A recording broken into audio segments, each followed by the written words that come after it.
அமெரிக்காவின் அழுத்தத்திற்கு அடிபணிய மாட்டோம், அணு பேச்சுவார்த்தையில் உறுதி தெரிவித்த ஈரான். மத்திய கிழக்கில் மீண்டும் பதற்றம் அதிகரிக்கும் சூழலில் அணு ஒப்பந்தம் தொடர்பான பேச்சுவார்த்தையில் அமெரிக்காவின் அழுத்தத்திற்கு தாங்கள் பணிய மாட்டோம் என்று ஈரான் உறுதியுடன் தெரிவித்துள்ளது. ஈரான் அதிபர் மசூத் பெசேஷ்கியான் சமீபத்திய உரையில் அமெரிக்கா பொருளாதார தடைகள் மற்றும் அரசியல் அழுத்தங்களை பயன்படுத்தி பேச்சுவார்த்தையில் மேலாதிக்கம் செலுத்த முயற்சிக்கிறது. ஆனால் ஈரான் தனது தேசிய நலன்களையும் இறையாண்மையையும் காப்பாற்றும் என்று தெரிவித்தார். இந்நிலையில் அமெரிக்கா மற்றும் ஈரான் இடையிலான அணு ஒப்பந்த பேச்சுவார்த்தைகள் புதிய கட்டத்தை எட்டியுள்ளன. குறிப்பாக யுரேனியம் செறிவூட்டல் அளவு, பொருளாதார தடைகள் நீக்கம் மற்றும் பிராந்திய பாதுகாப்பு தொடர்பான விவகாரங்கள் முக்கிய விவாதமாக உள்ளன. அமெரிக்கா ஈரான் அணு திட்டத்தை கட்டுப்படுத்த வேண்டும் என்ற நிலைப்பாட்டில் இருக்கிறது. ஆனால் ஈரான் அமைதி பயன்பாட்டிற்கான அணு ஆராய்ச்சியை தொடரும் உரிமை தங்களுக்கு உண்டு என்று வலியுறுத்துகிறது.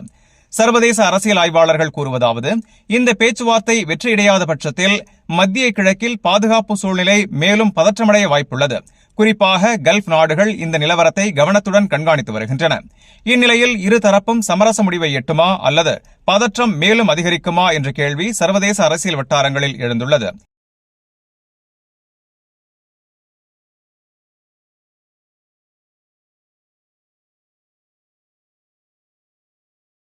இந்த செய்தி உங்களுக்கு பயனுள்ளதா இருந்தா வீடியோவை லைக் பண்ணுங்க, உங்க கருத்தை கமெண்ட்ல பதிவு பண்ணுங்க. மேலும் வளைகுடா மற்றும் உலக செய்திகளை உடனுக்குடன் பெற Gulf 360 நியூஸின் தமிழ் சேனலை சப்ஸ்கிரைப் பண்ண மறந்துடாதீங்க.